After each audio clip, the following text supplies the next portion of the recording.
Hey guys, Metal Jesus here, and I am on the open road again. Yes, I'm doing a road trip down to the Portland area to check out a gaming store that I've never seen before. It's owned and ran by a friend of mine who is a big presence at the Portland Retro Gaming Expo every year. He has a huge booth. His name is Josh Hamlin. He's got a retro gaming store called SideQuest Games that I'm hearing is one of the biggest in the area, and so it's worth a road trip. So in this video, we're going to check out his store because I hear he's got some very unique items. I'm going to do some game hunting, and at the end of this video, I'll show you what I picked up.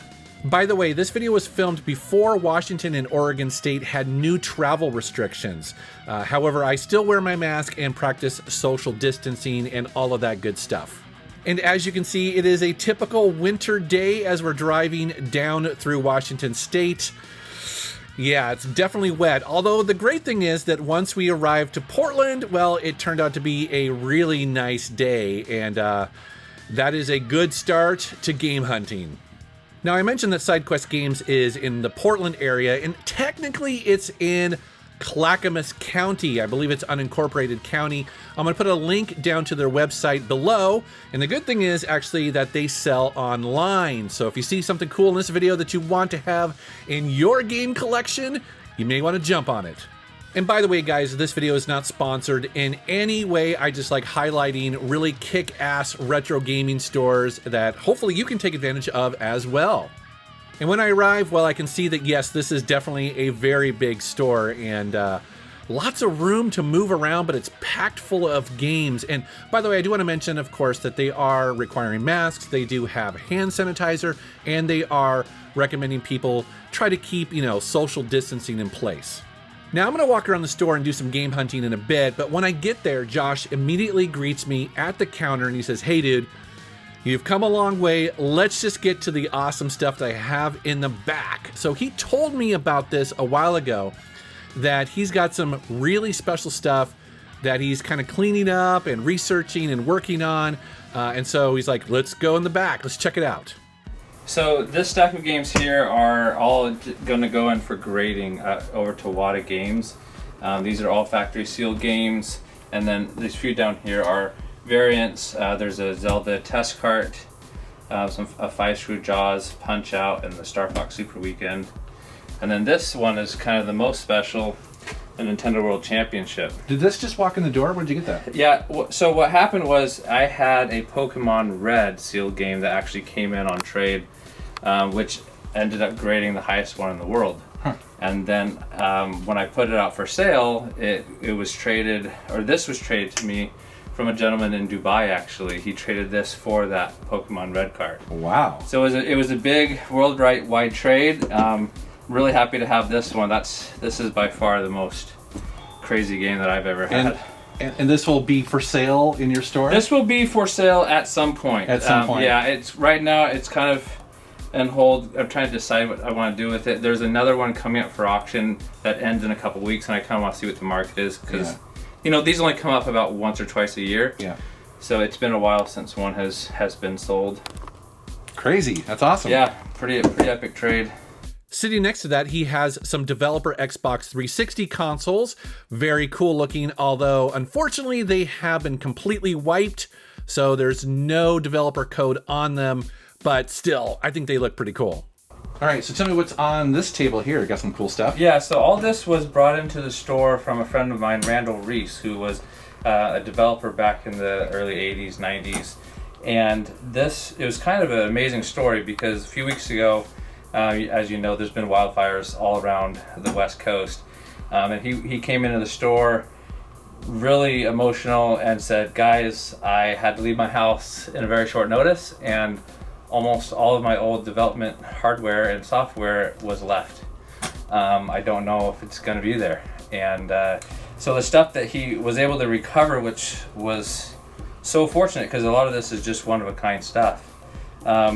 He was the head developer on Zero Tolerance, and actually there's one inside here.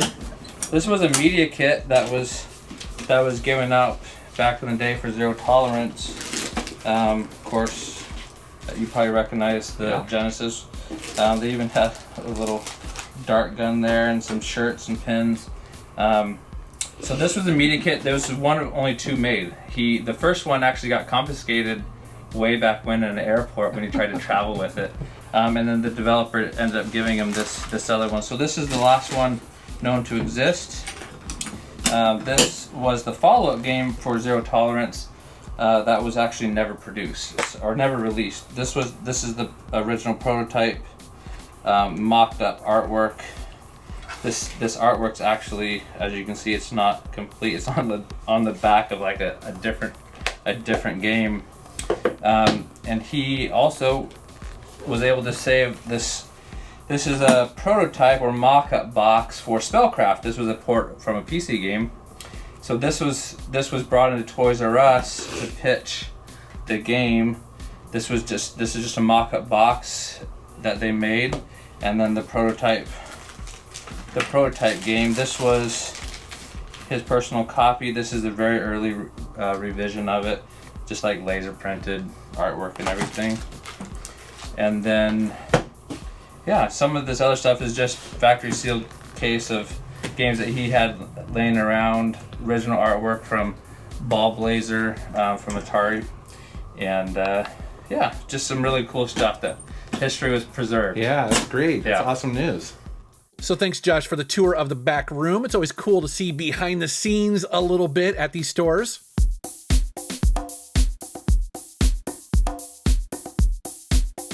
Getting back onto the floor, it's time to do some game hunting, but I think I'm going to play a game of Miss Pac-Man.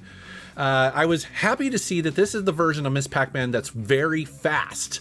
I don't know exactly what they call that, or if that's just a switch or setting or something like that, but I really like the versions of this game where Miss Pac-Man just controls super fast, because you just kind of get in the zone with it. I think it's actually more fun to play. I believe I set the high score for this, but that's not that impressive. There are people out there that are super good at this game, but he had the arcade machine set to free play, so I couldn't help myself.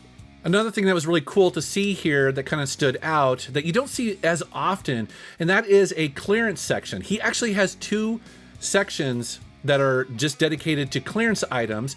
You see him here where it's a big mishmash of games, cartridges, controllers, manuals, loose games, complete games, all for $5 or less. And again, he's got two sections of it. So it kind of reminds me a little bit of when you go to the Portland Retro Gaming Expo, where a lot of vendors will have sections of it like this, stuff that they're just trying to get rid of or maybe help people out with their collections. This is where you get a lot of manuals if you're missing them.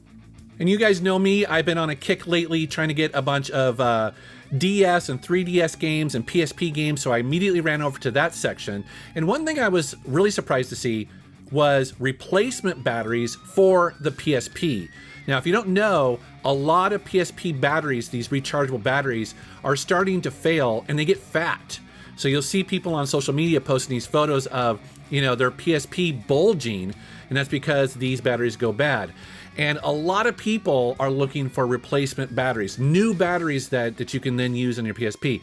I didn't realize that they had these in the store, so I had to get a couple of them just for my collection. It was nice to see an Atari section in the game store here. The Atari 2600 was my first console, so it has a warm place in my heart. It's always good to see. Didn't see any games that I actually need for my collection, but yeah, I love seeing it. I've been on a kick getting PlayStation 1 games lately, and they had a bunch of them here. So actually, at the end of this video, I'm going to show you all the ones I picked up. I kind of went a little nuts because most PS1 games are still, $10 or less. GameCube games have been getting stupid expensive in the last couple of years, so I have to peruse that section looking for anything that I might want to add, but didn't really see much that I didn't already own. Josh mentioned that he had graded games, and over in this case, I found a bunch more. Now, I'll be honest, I actually don't see these very often. I don't think any of the retro gaming stores in the Seattle area have them. You typically see these at expos, and it's kind of wild to see these in a retro gaming store. Honestly, I don't follow this type of collecting at all. I'm not really aware of this world, and to be quite honest, usually it's way out of my price range, but if it's something that you're into, well, this store has them. It was at this point that I remembered that Josh had messaged me about a trade that had come in store of big box PC games, and he wanted to know if there was anything in there that I was looking for, and sure enough, he had set it aside here for me. This is Ultimate 8 Pagan. Now, I have a version of this already in my collection, but I don't have this one here where it's on CD and it's got the speech pack and some other extras. So this was a really cool thing. So thank you so much, Josh. And so as you can see, they've just got a ton of different things in here. I mean, pretty much every console generation you can think of, plus trinkets and toys and, you know, collector's editions and loose copies and complete copies and all that sort of stuff. So it's definitely a great retro gaming store. He mentioned that the reason why they are so well stocked is because they don't really have much competition where this store is at. And I got to tell you, that is key. You know, if you are cornering the market, you know, in a specific area, well, then you basically get all of the trade-ins or a lot of them. Also, too, I've noticed, and I've heard this from other store managers at GameStop, that GameStop will often recommend some of these retro gaming stores.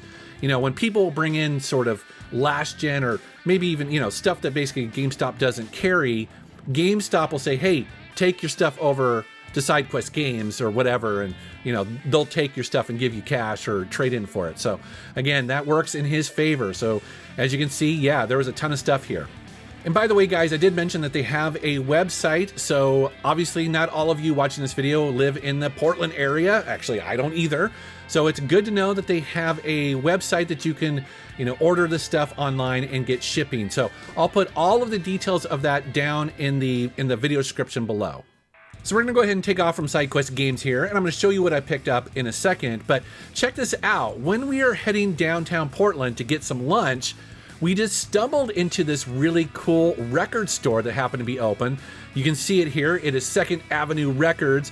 We walk in there and I was blown away by all the stuff in here. This place is so cool.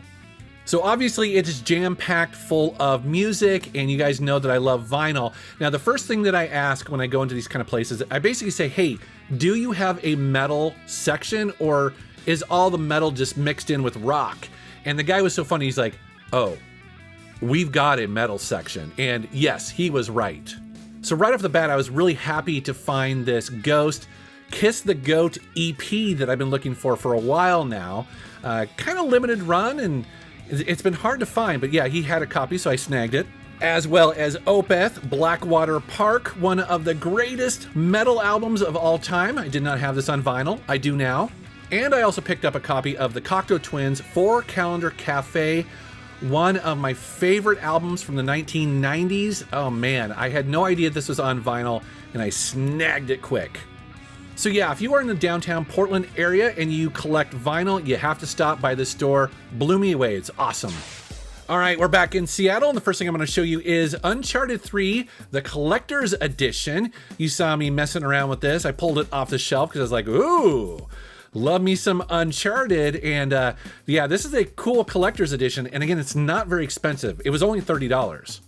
To start off with, it comes with the figure of Nathan Drake in there, and I would say for the most part, it looks pretty good. The face doesn't look quite like him.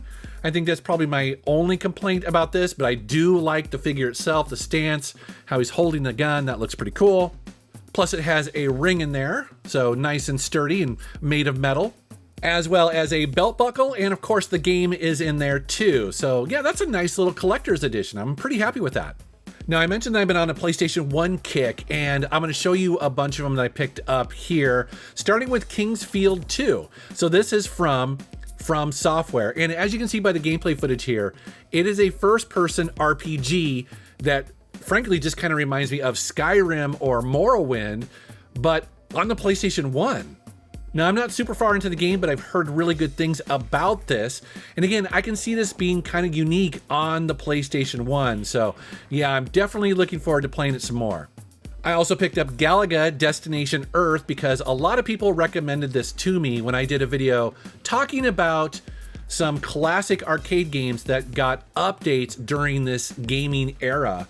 And this is one that I didn't own, but people are saying, yeah, you got to check this out. And I can see why, because, you know, it starts off fairly traditional Galaga, but then it turns into different dimensions. You go behind your ship, you go kind of Gradius style. So yeah, it seems like it's a really cool version of that. Now here's a Contra game that when I took it up to the counter, they were like, really? You're gonna get Contra Legacy of War?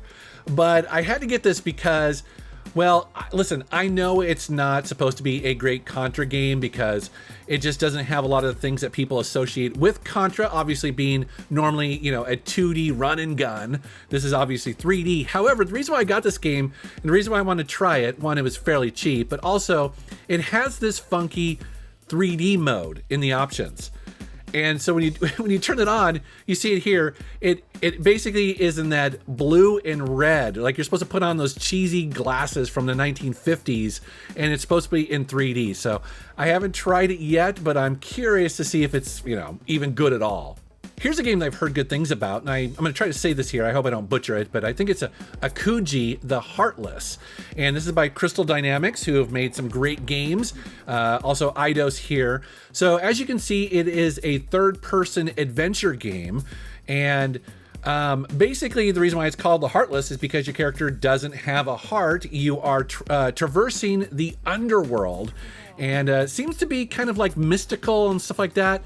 Again, I haven't played this a ton yet because I just got it, but so far I'm really impressed with the characters and the combat and the lighting. So if you've played this, let me know down in the comments.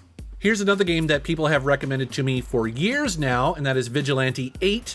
Now, the reason why people thought that I might like this because, well, one, it's car combat, but I guess it's technically or indirectly a sequel to Interstate 76, also published by Activision back on the PC. Now, I don't know if that's true or not. However, I will say that this game, while I was capturing the footage, I was like, wow, this has got a funky soundtrack. And that's exactly what I loved about Interstate 76. So, not sure if it's the same developers or not, but yeah, this is definitely my kind of game. Here's another game that I heard good things about, and I can see why. That is Soul of the Samurai, and this is by Konami. And as you can see here, it is a classic samurai game. Capturing the footage here, again, I haven't played it a ton yet because I just got it, but it feels like a mix of, say, Resident Evil style backgrounds, how they're kind of static, but then also Bushido Blade, where it's very kind of realistic and tough combat. At least that's what I'm getting, you know, from the vibe from as much as I played so far. So definitely a surprise. I was enjoying this quite a bit. So again, I'd love to know what you think down in the comments if you think this is something I should continue to play. And then here's some other PS1 games I picked up as well. These are all kind of blind buys where I didn't do any research whatsoever. I was just like, well, it's, you know, $5 or under $10, you know, so I figured I'd take a chance on it, and no idea what these games play like. Some of these look pretty cheesy, pretty low budget, but if there is one in here that you think I should jump into, let me know. Here's a PlayStation VR game that I didn't realize had a physical release, so I had to pick it up here. It is called Red Matter. Now, I've been playing this game actually on the Oculus Quest 2, and it's absolutely fantastic. Basically, this is a sci-fi adventure puzzle game, very similar to The Room, if you've played those. Has a little bit kind of a spooky vibe to it.